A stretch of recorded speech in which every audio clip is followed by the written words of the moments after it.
Quand mes parents m'ont dit qu'ils ne m'attendaient pas pour Noël, j'ai souri, je suis monté dans ma voiture et je suis rentré chez moi. 2 jours plus tard, j'avais 29 appels manqués. Je n'ai pas pleuré. Je n'ai pas argumenté. J'ai juste souri comme on le fait quand quelque chose prend enfin sens, douloureusement, silencieusement. Pendant 6 ans, j'ai payé le prêt hypothécaire de leur maison. J'ai réparé leur toit lorsque la tempête a traversé la ville. Je leur ai acheté une nouvelle cuisinière quand maman a dit que la sienne n'était pas assez jolie pour les invités. Mais rien de tout cela ne m'a acheté une place à la table des fêtes. Pas même en tant que fille. Pas même en tant que remplaçante de celle qui leur manquait vraiment. Quand maman a dit, cette année, nous restons juste intimes. Nous avons supposé que tu serais occupé. J'ai hoché la tête et je suis parti. Ce soir-là, j'ai sorti le dossier de manille que j'évitais depuis des mois, celui rempli de reçus, de virements et de signatures. Cette fois, je n'allais pas supplier pour être incluse. Cette fois, j'allais laisser le silence parler pour moi. En grandissant, j'ai toujours été la petite sœur d'Alison. Même après son décès, cela n'a jamais vraiment changé. À leurs yeux, j'étais une ombre, quelqu'un qui était toujours là mais jamais tout à fait suffisant. Alison était gentille, talentueuse, magnétique. J'étais fiable. Je m'occupais des factures, j'arrivais en avance, j'apportais les courses, et je ne me plaignais jamais. Quand mes parents ont eu des difficultés avec leur prêt hypothécaire il y a 6 ans, j'ai proposé mon aide. Pas parce qu'ils l'avaient demandé, Dieu nous en préserve, ils m'auraient demandé quoi que ce soit, mais parce que je savais ce que la perte de cette maison leur ferait. C'était la seule chose qui leur restait pour se sentir accomplis, fiers. Alors, je suis intervenu discrètement, chaque mois, sans faute. Je me disais que c'était temporaire, juste le temps qu'ils se remettent sur pied. Mais les mois sont devenus des années, et le temporaire est devenu une attente. J'ai payé le nouveau chauffe-eau quand l'ancien a explosé. J'ai couvert leurs taxes foncières l'année où la pension de mon père a pris un coup. J'ai même payé l'aménagement paysager quand ma mère a dit que la maison ne semblait plus présentable. Elle disait aux voisins, les enfants aident. Il n'y avait pas d'enfants, juste moi. Je ne l'ai pas fait pour la reconnaissance, mais une partie de moi, au plus profond, espérait encore que peut-être, juste peut-être, il me regarderait comme il regardait Alison. Que peut-être j'arrêterais d'être la fille de remplacement et deviendrais enfin la vraie. Mais l'amour, comme j'ai appris, ne pousse pas du service. Il ne germe pas des virements bancaires mensuels ou du vin en bouteille à Thanksgiving. Vous pouvez tout donner à quelqu'un et ne toujours pas être suffisant pour qu'il se retourne et dise « merci ». Je me souviens clairement du Noël dernier. Je suis arrivé avec une couronne que j'avais fabriquée moi-même avec de l'eucalyptus et des oranges séchées. Ma mère a souri poliment et a dit « c'est rustique ». Ils l'ont enlevé le lendemain. Ce soir-là, j'ai entendu mon père parler au téléphone avec l'oncle Ray en disant « ce n'est pas pareil sans Alison ». Elisa essaie, mais c'est différent. Il avait raison. C'était différent parce que c'était moi qui étais encore debout, celle qui est restée, celle qui a tout donné et n'a jamais rien demandé en retour jusqu'à maintenant. Je ne le savais pas à l'époque, mais quelque chose en moi avait déjà commencé à changer, une petite voix constante disant « tu n'as pas à mériter l'amour. Tu as juste à arrêter de financer ton propre rejet ». Et cette voix, elle devenait de plus en plus forte. L'appel est arrivé un dimanche après-midi.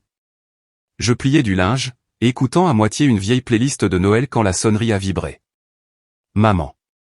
J'ai pris une profonde inspiration et j'ai décroché. Elisa, a-t-elle dit, la voix sèche et enjouée, ce qui n'était jamais bon signe. Je voulais juste prendre de vos nouvelles avant les fêtes. Vous savez à quelle vitesse tout arrive. J'ai souri, même si elle ne pouvait pas me voir. J'allais justement demander à quelle heure vous vouliez que je vienne la veille de Noël. Je peux encore apporter du dessert et du vin, ou peut-être ce gâteau Binde au citron qu'Hélène aime bien. Silence ensuite. Oh, ma chérie, à ce propos. Mon estomac s'est serré. Nous ne nous attendions pas vraiment à ce que tu viennes cette année. J'ai cligné des yeux. Quoi? C'est juste, nous gardons les choses très simples. Tu sais que ton père est fatigué et que mon anxiété ressurgit, et avec le temps et tout. Mais j'ai déjà acheté le vin et j'ai fait une couronne. Elisa, m'a-t-elle interrompu. Ne rends pas les choses plus difficiles qu'elles ne le sont. Nous voulons juste quelque chose de paisible cette année. Juste nous. Juste nous. Il m'a fallu une seconde pour comprendre. Nous, ne m'incluez pas, mais je suis votre fille, ai-je dit, avant de pouvoir m'arrêter.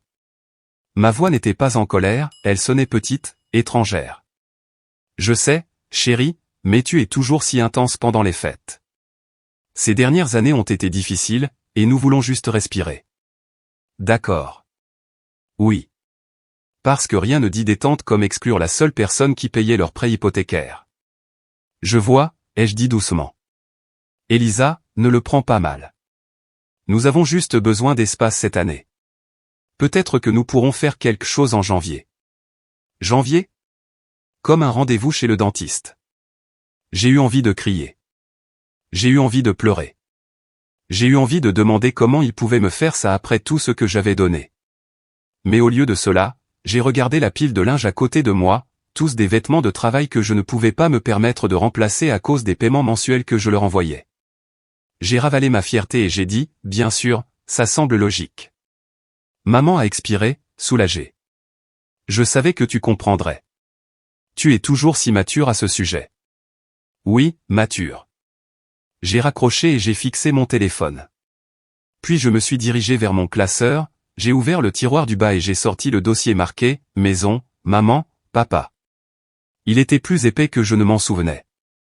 À l'intérieur, 6 ans de reçus de prêts hypothécaires, des factures de services publics que j'avais couvertes, des courriels confirmant des achats de meubles, le chèque de $50 que j'avais envoyé lorsque leur toit s'était effondré pendant cette tempête de neige.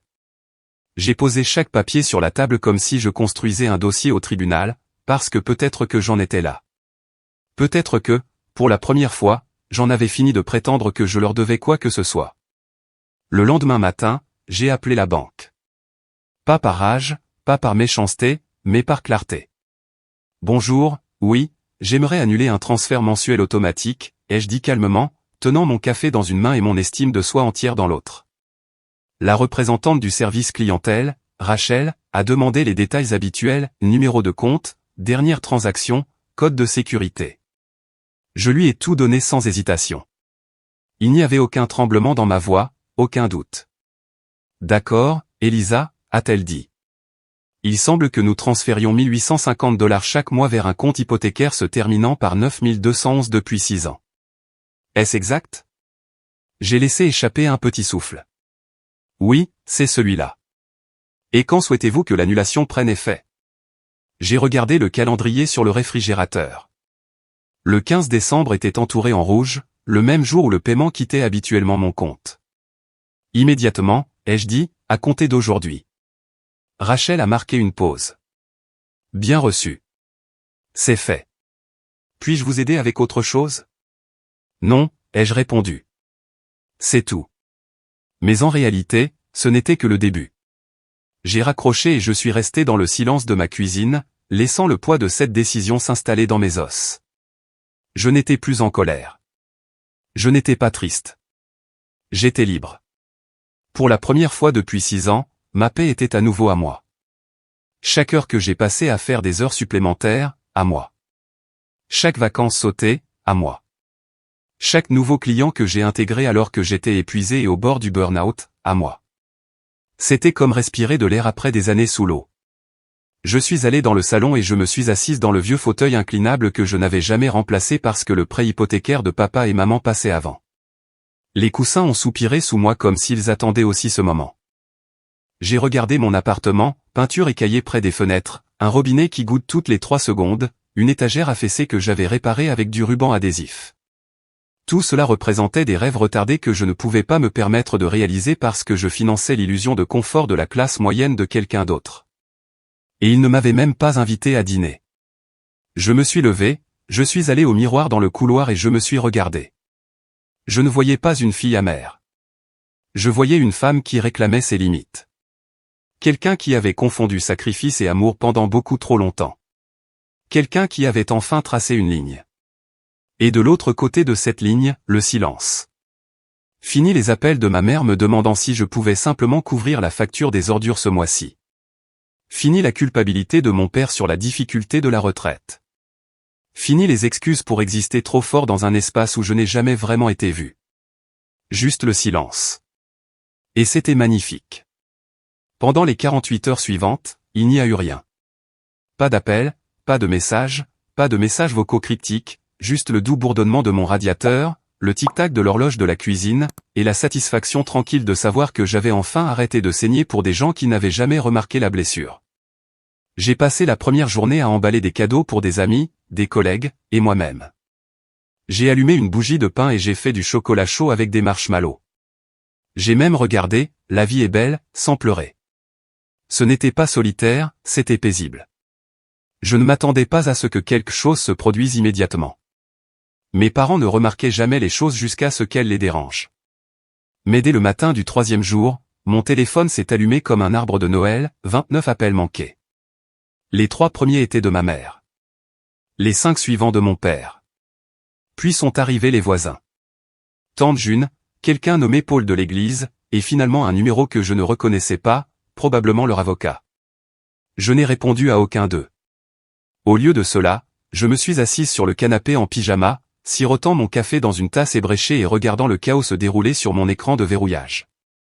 Il y avait aussi des messages « Elisa, appelle-nous. Il y a un problème avec la banque. Qu'est-il arrivé au paiement hypothécaire? Si c'est une erreur, s'il te plaît, corrige-la. Nous sommes en retard sur la maison. Ne fais pas ça juste avant Noël. C'est cruel. Ton père est déjà assez stressé. S'il te plaît, n'en rajoute pas, sois la personne raisonnable. Sois la personne raisonnable. Celle-ci m'a fait rire à voix haute. Pendant 6 ans, j'avais été la personne raisonnable. J'avais été celle qui gardait le silence, celle qui était fiable, l'épine dorsale invisible qui tenait tout ensemble pendant qu'il souriait pour les cartes de vœux et oubliait de mentionner mon nom. Maintenant, il se souvenait de moi. C'est drôle comme les gens se rappellent rapidement de votre valeur quand les paiements s'arrêtent. À 10h40, ma messagerie vocale a sonné. C'était la voix de ma mère, tendue par un calme fabriqué. Elisa, je ne sais pas ce qui te prend. Mais peu importe ce que c'est, ce n'est pas normal. Tu es meilleur que ça. Nous faisons tous des erreurs. Appelle juste la banque et arrange les choses, s'il te plaît. Avant que les choses ne deviennent sérieuses. Avant que les choses ne deviennent sérieuses. Comme si elles n'étaient pas déjà devenues sérieuses quand ils m'ont effacé de Noël. Je suis resté immobile un moment, laissant ces mots flotter dans la pièce comme un parfum bon marché persistant, entêtant, faux. Puis j'ai rouvert le tiroir du bas de mon classeur et j'en ai sorti une nouvelle enveloppe. Pas pour un paiement, mais pour un règlement de compte. Le jeudi, l'enveloppe est arrivée, courrier recommandé de la banque. Je n'avais pas besoin de l'ouvrir pour savoir ce qu'elle disait, mais je l'ai fait quand même. Lentement, comme si j'arrachais une croûte qui couvait depuis des années, avise de défaut de paiement.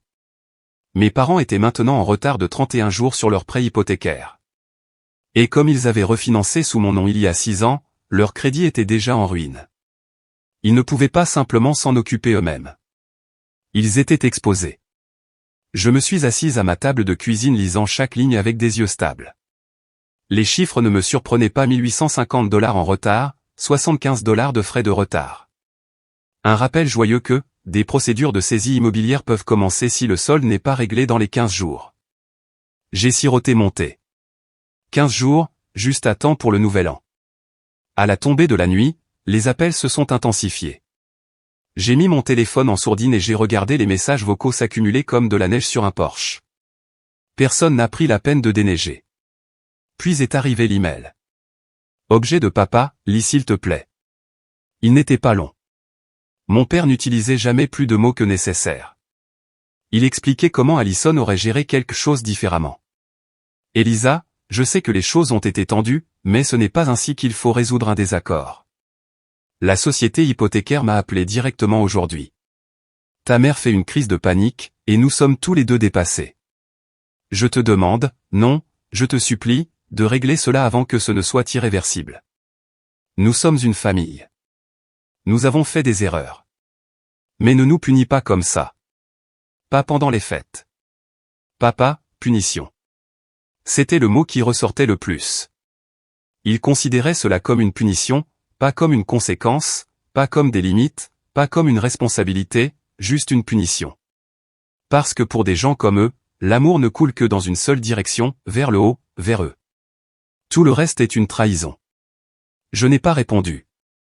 Au lieu de cela, j'ai ouvert le dossier que j'avais constitué au cours des 3 derniers jours, un épais dossier manie intitulé « Dossier aux 6 ans ». À l'intérieur, 72 confirmations de paiement, 6 ans de relevés bancaires, 11 reçus de réparation, 2 remplacements d'appareils électroménagers, une copie imprimée de l'accord notarié que j'avais signé lors de la co-signature de leur refinancement, et une courte lettre dactylographiée acquis de droit. Le présent document sert de clarification formelle qu'Elisa Grace Sullivan n'est plus financièrement responsable du prêt hypothécaire au 118 Lexington Drive. Toutes les contributions antérieures étaient un soutien volontaire et non documenté sans obligation légale. Toute tentative d'impliquer ou d'imposer un paiement continu sera considérée comme du harcèlement. Sincèrement, Elisa G. Sullivan. J'ai imprimé 3 copies, une pour la banque, une pour mes parents, et une pour leur pasteur. Parce que s'ils allaient mêler mon nom dans des groupes de prière et des fêtes de pitié, je voulais qu'au moins une personne dans leur cercle voie la vérité en noir et blanc. Ce n'était pas de la vengeance, c'était de la documentation. Parce que des gens comme mes parents étaient experts pour réécrire l'histoire, pour transformer la générosité en obligation, pour transformer la déception en culpabilité.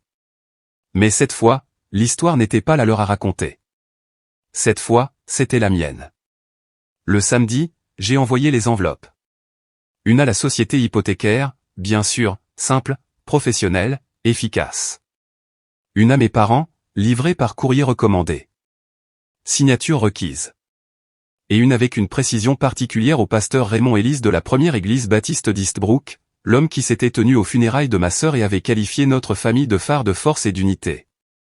Laissez-le voir ce que leur unité m'a coûté. À l'intérieur de chaque paquet se trouvait la même chose, une lettre de couverture, le détail des contributions financières, des relevés bancaires, l'accord de co-signature, et un post-scriptum poli, si des réclamations futures sont faites concernant mon rôle dans cet arrangement, cette documentation servira de réfutation légale. Je ne l'ai pas envoyé par vengeance. Je l'ai envoyé parce que des gens comme mes parents ne cèdent pas quand on murmure. Ils ne cèdent que lorsque la pièce devient assez bruyante. Ce soir-là, je suis allé à une petite réunion chez mon amie Ava. Elle m'a accueilli avec un câlin et une tasse de cidre. « Tu as l'air plus légère », a-t-elle dit. J'ai finalement arrêté de financer mon propre rejet, ai-je répondu. Elle a cligné des yeux. Elisa, c'est peut-être la meilleure chose que j'ai jamais entendue. Nous avons ri. Cela semblait étrange, comme étirer une partie de moi que j'avais oubliée était encore là. Au milieu de la nuit, mon téléphone a vibré. Maman encore. Je l'ai mis en silencieux. Puis une autre vibration, cette fois d'un numéro différent, un vieil ami de la famille. Puis tante June. Pourquoi as-tu envoyé cette lettre à Raymond? C'est vrai que tu as payé leur prêt hypothécaire pendant 6 ans? Ils ont dit que tu les avais abandonnés. Que tu étais toujours dramatique. Je n'ai pas répondu. Ils pouvaient tirer leurs propres conclusions maintenant. J'en avais fini de tracer des explications dans le sable, pour que la marée de la culpabilité les efface. Le dimanche, les appels se sont ralentis. J'imaginais la table du dîner à Lexington Drive plus silencieuse que d'habitude. Peut-être ma mère qui pleure. Peut-être mon père, furieux, le visage rouge, faisant les 100 pas dans la cuisine. Peut-être les deux.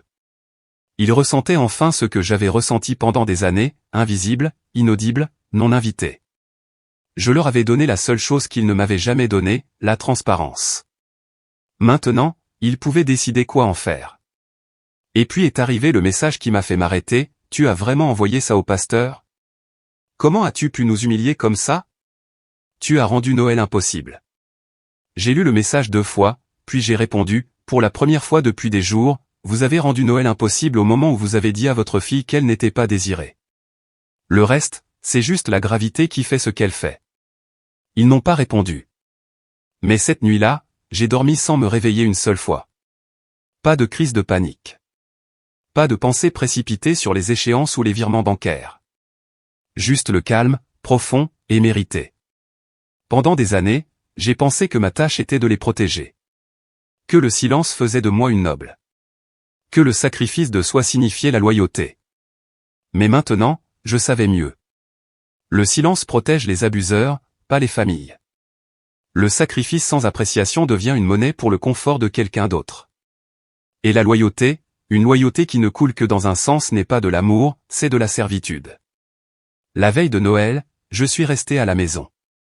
Pas de navette à l'aéroport, pas de course de dernière minute, pas d'heure passée à découper des légumes ou à emballer des cadeaux à la main pour des gens qui n'auraient pas pensé à dire merci. Au lieu de cela, je me suis préparé un dîner simple, poulet rôti au romarin, purée de pommes de terre, sauce aux érelles faites maison.